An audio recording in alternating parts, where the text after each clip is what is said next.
여러분 안녕하세요. 치매는 커밍아웃.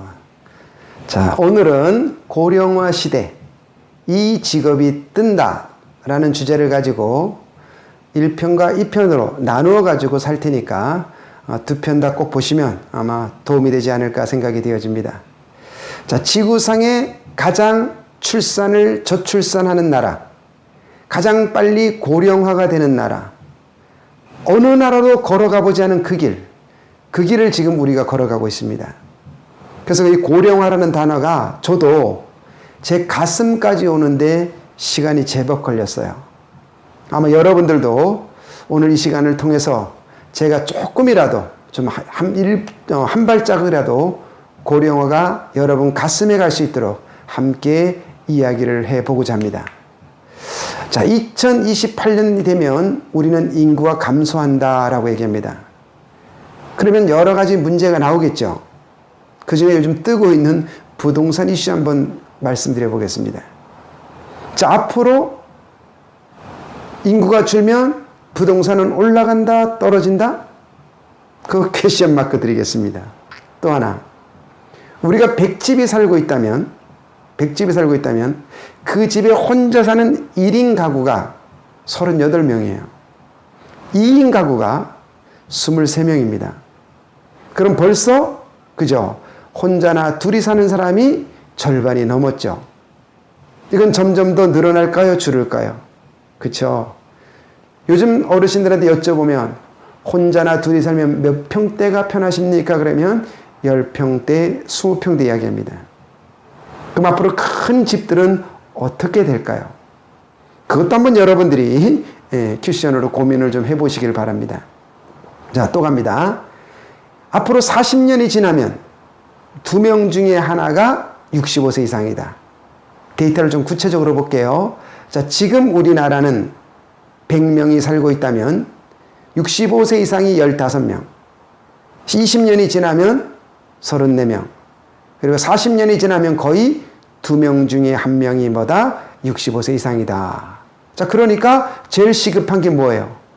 돈을 버는 활동 인구보다 그냥 쉬는 이 어르신들이 더 많다 보니까 누가 무엇으로 나를 돌보나 라는 이야기가 계속 나오는 거죠. 자, 그러면 앞으로 20년, 30년, 40년 후에 이 나라를 책임질 젊은이들은 무슨 직장을 선호하고 있고 어디로 달려가고 있느냐? 그런데 노량진으로 달려가고 있다는 거죠. 거기에 뭐가 있죠? 그죠? 공무원을 하겠다는 거죠.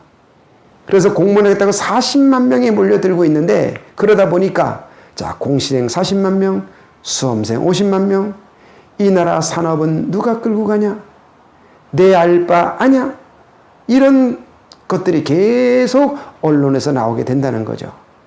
자, 그러면 왜 그들은 공무원이 되고자 할까요? 왜 공무원이 이제는 100세 시대를 맞이했잖아요.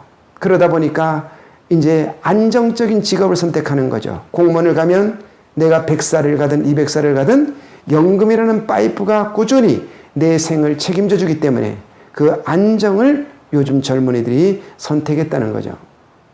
그 안정적인 파이프가 없다면 쉽게 말해서 건물주가 되면 되잖아요. 근데 건물주도 안 되고 연금도 안 된다면 여러분은 어떻게 고령화를 맞이하시겠습니까? 자, 여러분 이 책 기억나십니까? 그죠? 오래전부터 10년 전부터 이 책은 베스트셀러입니다. 늘 그 안에 들어있죠. 자, 그럼 이 책의 내용을 보자는 거죠. 이 책에는 가상의 인물 4명이 존재합니다. 생진, 스너프와 스커리, 가상의 난장인 샘과 허. 이들이 무엇을 하냐면 치즈를 찾으러 다녀요. 치즈를 찾으러 다니다 어느 날 평생 먹고도 남을 만큼의 치즈를 발견하게 됩니다. 그때 생진, 스너프와 스커리는 야, 이 치즈가 또 뭔 변화에 의해서 없어질지 몰라. 그러니까 우리가 또 새로운 치즈를 찾자. 또 연구해보자. 그런데 샘과 허는 야, 무슨 걱정이야. 내가 평생 먹고도 남을 만큼의 치즈가 있는데 그저 골프나 치고 취미생활이나 하고 인생 뭐 별거 있어? 즐기면 되지. 이러다가 오늘 정말 치즈가 싹 없어져 버려요. 이때 생지 스너프와 스커리와 인간인 생가가 어떤 상황에 놓이냐는 거죠. 그죠? 스너프와 스커리는 다른 당의 변화의 취지를 찾으러 다녔기 때문에 편안하게 찾아가면 되지만 그것만 믿고 있던 샘과 허는 완전 공황자에 빠지게 된다는 거죠. 이 책이 우리에게 주는 교훈, 변화입니다. 자, 그래서 이 변화에 대한 이야기가 참 교훈이 많지요. 자, 세계 최초로 디지털 카메라를 만든 사람 누구? 바로 이 사람입니다. 스티븐 세슨, 직업 코다칼라의 직원이었어요. 자, 이 사람이 최초로 1975년도에 이 카메라를 만들었어요. 그래가지고 요즘 말로 말하면 이제 위에 있는 분들이 모여서 이걸 이제 회의를 했을 거 아니에요. 그때 우리는 아직고 이 필름만 갖고도 괜찮으니까 좀 놔둬. 이렇게 변화를 하지 않으려다가 당했죠. 지금은 코닥이 어디 있는지도 여러분 잘 모르시죠? 요즘은 제약회사로 거듭나려고 노력하고 있습니다. 자, 그럼 또 하나 봅니다. 알리바바 아세요? 알리바바. 아시죠? 그러면 키 162, 몸무게 45, 별명 이티. 이 사람 누굽니까? 마윈이죠. 마윈이 미국에서 공부하고 와서 북경에다가 알리바바라는 회사를 차렸어요.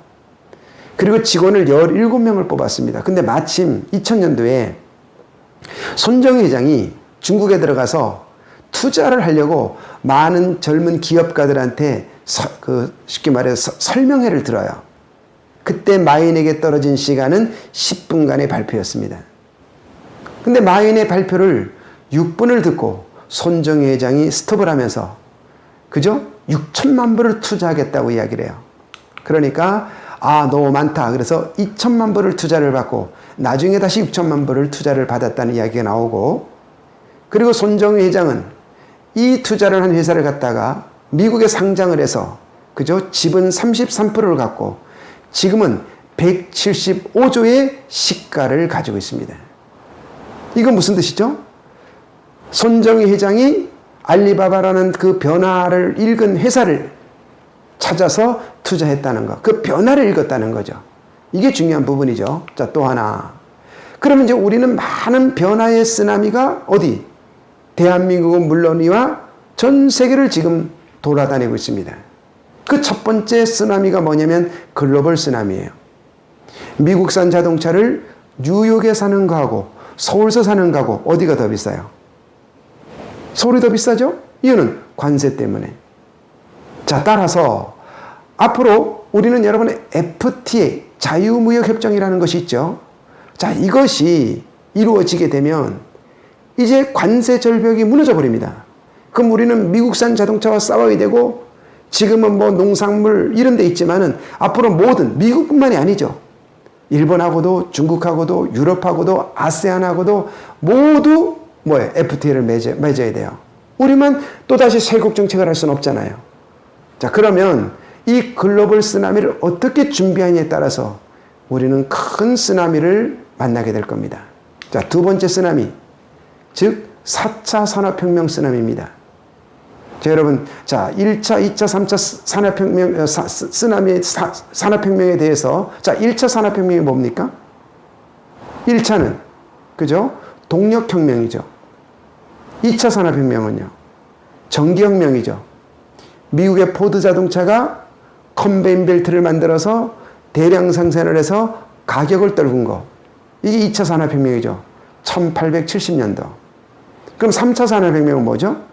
1990년도 인터넷 혁명이죠. 여기 아주 우리나라가 인터넷 강국이 된 일화가 하나 숨어 있죠. 김대중 대통령께서 대통령 되시고 나서 IMF를 이어받으셨잖아요.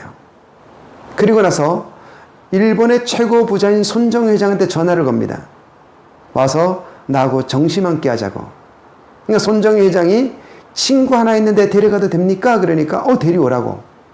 그 같이 온 친구가 빌 게이츠입니다. 그래서 같이 식사를 하면서 대통령께서 손 회장에게 내가 무엇을 준비하면 되겠습니까? 라고 얘기하니까 이제는 인터넷 시대이기 때문에 광 케이블을 까십시오라고 이야기합니다. 그러면서 옆에 온 친구 보고 친구분은 어떻게 생각하시오? 그러니까 나도 손 회장 말이 맞습니다. 라고 했다 그러죠.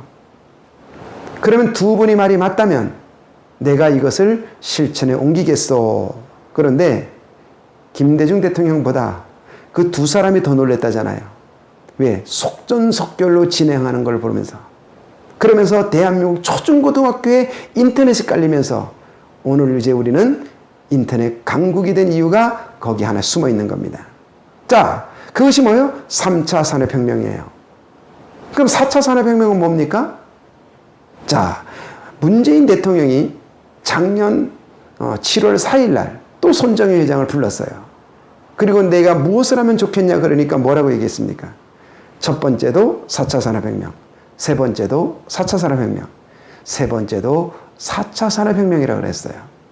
자, 3차 산업혁명이 IT혁명이라면 4차 산업혁명은 사무실 안에 있던 컴퓨터가 3차 산업혁명이면 사무실 안에 있는 컴퓨터가 공장으로 들어가서 자동차 안에 들어가고, 그죠? 냉장고 안에 들어가고 세탁기 안에 들어가는 것이 바로 4차 산업혁명입니다. 자, 우리는 이 4차 산업혁명을 준비하지 못하면 우리는 또다시 큰 쓰나미를 맞이하게 될 것입니다. 자, 그 다음에 세 번째가 고령화의 쓰나미죠. 자, 이제 고령화는 이제는 뭐 데이터를 통해 아까 보셨더라도 이제 우리는 맞이했습니다. 여기는 크게 두 가지 문제가 떠오릅니다. 첫째는 치매죠. 65세가 되면 10명 중에 하나. 우리는 2025년이 되면 노인 100만 명 시대, 1000만 명 시대. 그럼 이제 우리는 100만 명이 치매와 싸워나가야 되는 치매 강국이 되어버리는 거죠. 자, 또 하나는 우리나라가 OECD 가운데 노인 자살률 1위입니다. 거기 또 하나 따라붙는 게 뭔지 아십니까? 노인 빈곤율 1위예요. 그러니까 이제 우리가 나이가 들더라도 이 경제적인 걸 책임하지 못하면 수명이 기는 것이 재앙이 될 수밖에 없죠. 자, 그럼 여러분, 아까 말씀드린 것처럼 연금이라는 파이프가 없다면 어떻게 하시겠습니까? 건물주라는 파이프가 없다면 어떻게 하시겠습니까? 우리가 일을 해야 되잖아요. 그럼 앞으로 이 고령화 시대에 달라지는 직업은 어떤 것이 있으며, 또 하나는 내가 나이가 들더라도 90살이 100살이 되더라도 내가 할 수 있는 일은 없을까? 저는 이것을 던지면서 다음 시간 이어서 그 이야기를 해보고자 합니다. 치매는 커밍아웃,